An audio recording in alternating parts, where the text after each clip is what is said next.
गेल्या आठवड्यातच चालू आहे महाराष्ट्रात. आल्याबरोबर पहिल्यांदा कराडला मी यशवंतराव मोहिते कृष्णा सहकारी कारखान्याच्या निवडणुकीबद्दल कार्यकर्त्यांची बैठक एक 3-4 दिवसापूर्वी आम्ही घेतली. कार्यकर्त्यांची मतं घेतली, काय केलं पाहिजे, कसं केलं पाहिजे. ते एकमतानं काही मतं व्यक्त झाली, तिथं एकमतानं झाली. आम्ही आमच्या सर्व मित्रमंडळींनी, आमच्या काँग्रेस पक्षाच्या सर्व पदाधिकारी कार्यकर्त्यांनी विचारपूर्वक निर्णय घेतलेला आहे की या निवडणुकीमध्ये यशवंतराव मोहिते कृष्णा सहकारी कारखान्याच्या पंचवार्षिक निवडणुकीमध्ये मोहिते संस्थापक पॅनलला संपूर्णपणे ताकदीनं मदत करायची, पाठिंबा द्यायचा. त्यामध्ये मला सांगितलं पाहिजे की मी काय कारखान्याचा सभासद नाही आहे. तर असा प्रश्न येतो, तुमचा काय संबंध आहे कारखान्याशी? स्वाभाविक आहे. पण तुम्हाला आठवत असेल की मी जेव्हा 94-95च्या सुमारास सह्याद्री कारखान्याची निवडणूक लढवली तेव्हा हे सभासद नव्हतो. जवळजवळ आम्ही तिथं निवडून आल्यासारखं झालं. कराड तालुक्यामध्ये आम्हाला बहुमत मिळालं होतं. फक्त बाकीच्या तालुक्यातून न मिळाल्यामुळं आम्हाला तो परिवर्तन करता आलं नाही. त्यावेळेला मी विचार केला होता की आपण या भागाचा लोकप्रतिनिधी म्हणून त्या लोकांच्या सुखदुःखामध्ये आपण सहभागी झालं पाहिजे. आज मी दक्षिण कराडचा लोकप्रतिनिधी नसलो तरी 1991 पासून ते 24 पर्यंत लोकांनी अनेक निवडणुकांमध्ये मला लोकसभेमध्ये, विधानसभेमध्ये आशीर्वाद दिलेला आहे, पाठिंबा दिलेला आहे. आणि त्यांच्या सुखदुःखामध्ये मी सहभागी आहे. रोज कुठं काही सुखाचे प्रसंग असतील, दुःखाचे प्रसंग असतील. आणि हा अत्यंत महत्त्वाचा, जिव्हाळ्याचा, अर्थकारणाचा विषय आहे.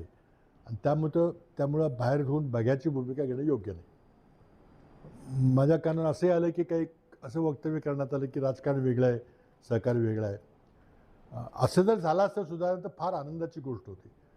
मग कोणीच त्यात भाग घेतला नसता. पूर्वी एक असा काळ होता की एक जण सहकार चालवायचा आणि एकाने लोकप्रतिनिधित्व करायचं आणि एकमेकाला मदत करायची. पण नंतर काही काळानंतर स्वतःच मलाच पदं पाहिजेत म्हणून सगळे सहकार कारखानदार तिथं उतरले. आणि आता परिस्थिती अशी झालेली आहे की तुमच्याकडं साखर कारखाना, मेडिकल कॉलेज, दूध संस्था, सहकारी बँक नसेल तर तुम्हाला आमदारकीच्या निवडणुकीचा विचार पण करता येत नाही. किंवा पक्षांतर करून जर काही खोकी मिळवली असली तर मग गोष्ट वेगळी आहे. पण नाहीतर सामान्य माणसाला घडग्यांच्या स्वतःची ताकद असल्याशिवाय करता येत नाही. राजकारण बदललं आहे. आज सकाळची बातमी तुम्ही ऐकल्या असतील, पुन्हा फटाफट झालेली आहे. त्यामुळे जर लोकशाहीचं काय होणारी चिंता आहे. आणि त्यामुळे या कारखान्याचा दुरुपयोग जर विरोधी पक्ष संपवण्याकरता बेकायदेशीर पद्धतीने निवडणुका जिंकण्यात होत असेल तर काँग्रेसचे कार्यकर्ते म्हणून आम्हाला त्याच्याबद्दल दखल घ्यावी लागेल. ही त्यातली भूमिका आहे. आणि तुम्ही आता मागच्या निवडणुका बघितलेल्या आहेत की कशी ताकद वापरली जाते, काय केली जाते. विचाराचं राजकारण कुठं राहिलेलं नाही, नुसतं अर्थकारणाचं राहिलं आहे. ज्या अर्थकारणातून हे असं राजकारण चालतं त्या अर्थकारणाला कुठेतरी चाप घालण्याची गरज आहे. आता ते अर्थकारण तयार कसं होतं आहे तर कारखाना चालवताना मी आता खूप डीप अभ्यास केला होता सह्याद्रीच्या निवडणुकीमध्ये. नंतर मागच्या निवडणुकीमध्ये इंद्रजित बाबा होते त्यावेळेला देखील मागच्या वेळेला मी थोडा भाग घेतला होता. मागच्या एका निवडणुकीमध्ये नव्हता घेतला. परंतु जाणून बुजून की आपण सभासद नाही तरी पण एक विश्वास होतो की आपण जर आपल्या विचाराचे लोक निवडून दिली आणि काही चुकीचं झालं तर त्याचा जाब विचारण्याचा अधिकार मला आहे आणि ते मी करू शकतो. अगदी बोर्डाच्या मिटिंगमध्ये बसायची काही गरज नाही. आणि त्यामुळं माझी भूमिका अशी आहे की ही आर्थिक संस्था निपक्षपाती चालली पाहिजे, लोकांच्या हिताकरता चालली पाहिजे. आता जे काही आश्वासन दिले गेले ते 120 किलो, 60 किलो, बाहेरचा ऊस, पाणीपट्टी, बैठी पाणीपट्टी, बरेच विषय आहेत. निवडणुकीमध्ये सगळी चर्चेला कारण मला सगळे विषय माहिती आहेत. संस्थात्मक पॅनलने काय आश्वासन दिली ती शक्य आहेत का? निश्चितच शक्य आहेत.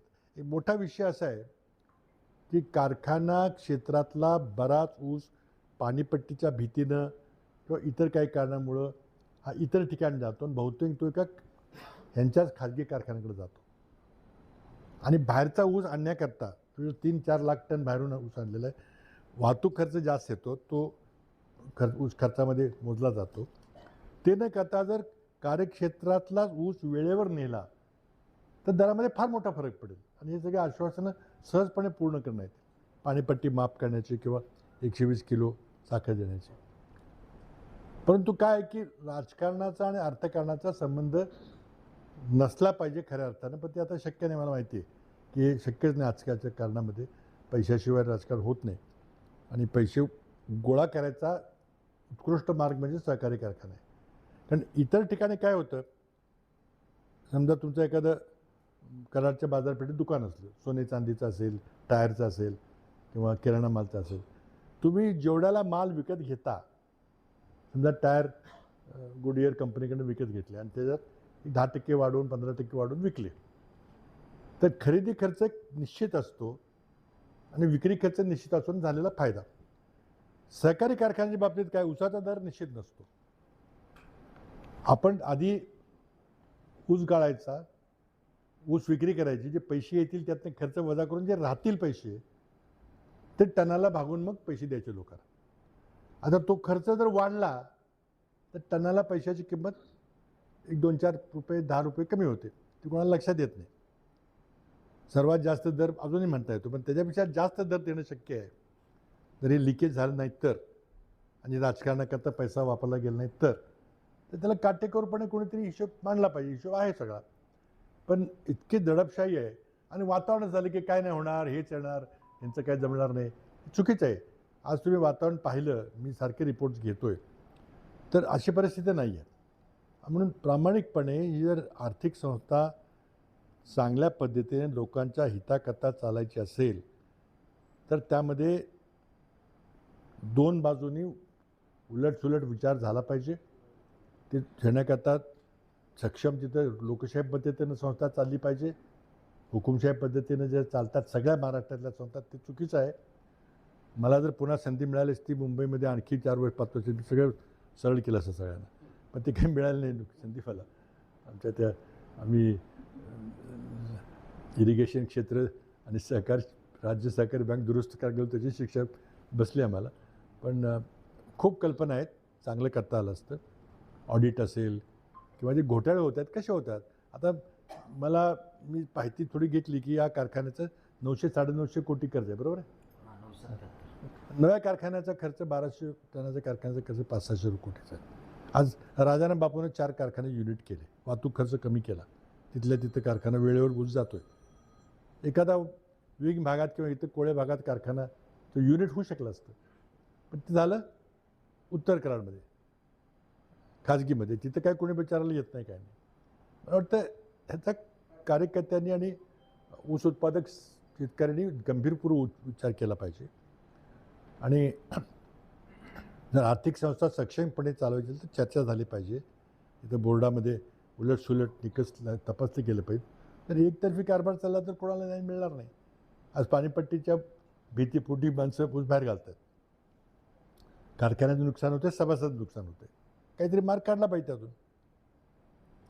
विषय बरेच आहेत, निवडणुकीत बोलायचे, भाषणात बोलायचे मुद्दे आहेत. उत्पादक 50,000 सभासद आहेत. त्या सभासदांना माझी विनंती आहे की सगळे मुद्दे लक्षात घ्या. बाकी डिटेल मुद्दे बरेच आहेत, किती किलो साखर, किती काय, ते सगळे सांगतील सगळे. पण मुख्य धोरण असं आहे की या कारखान्यातून, प्रत्येक कारखान्यात, इथंच नाही सगळीकडून मोठ्या प्रमाणात लिकेज होतं आणि ते राजकारणाकरता वापरलं जातं, लोकशाही संपवण्याकरता वापरलं जातं. आज सकाळी तुम्ही शिवसेनेचं काय झालं ऐकलं असेल. विरोधी पक्ष ठेवायचाच नाही. आता तिथेही आकडे यायला लागलेत. आमदारांच्या फुटीच्या वेळेला 50 खोक्याचा विषय होता, आता किती खोक्याचा मला माहीत नाही, पण चर्चा चालू आहे. आणि पैसे येतात कुठून? तर या अशा आर्थिक संस्थांमधनं बँका बुडतात, त्यातनं पैसे तयार होतात. कर्ज बुडवतात, त्यातनं पैसे तयार होतात. ह्या सगळ्या सहकारी संस्थांमधनं पैसे येतात, गैरवापर होतो. कुठेतरी याला चाप लागला पाहिजे. विद्यमान भारतीय जनता पक्षाच्या सरकारकडून भ्रष्टाचाराला आळा घालणं शक्य नाही आहे, कारण ही पार्टीच भ्रष्टाचारावर चाललेली आहे. दुसरे पक्ष फोडायचे, दुसरी माणसं फोडायची. आपल्या आमदारकीच्या निवडणुकीत बघितलं कितीतरी आमचे जवळचे सहकारी फोडले गेले. काही त्याला काय हरकत नाही. ज्याला जायचं असेल त्यांनी स्वेच्छेने जावं. तिकडे हिरवं करून दिसलं तर तिथं गेलं पाहिजे. काय हरकत नाही. परंतु विचाराचं राजकारण संपायला लागले. मला आता असं वाटायला लागलं की सगळे प्रादेशिक पक्षांना धोका निर्माण झालेला आहे. तो विषय मी नाही घेणार इथं, पण नंतर बघू. पण आता कारखान्याचा विषय आहे. अगदी सुस्पष्टपणे या ठिकाणी मी आपल्या माध्यमातून सर्व मतदारांना विनंती करतोय की आमचे सगळे सहकारी, काँग्रेस पक्षाचे सगळे सहकारी, राष्ट्रवादी पक्षाचे सर्व सहकारी, म्हणजे शरद पवार साहेबांच्या राष्ट्रवादीचे सगळे सहकारी, उघड असतील नसतील, सगळे पूर्णपणे संस्थापक पॅनलला मदत करणार आहेत आणि त्यांनी करावी अशी विनंती करणार आहे.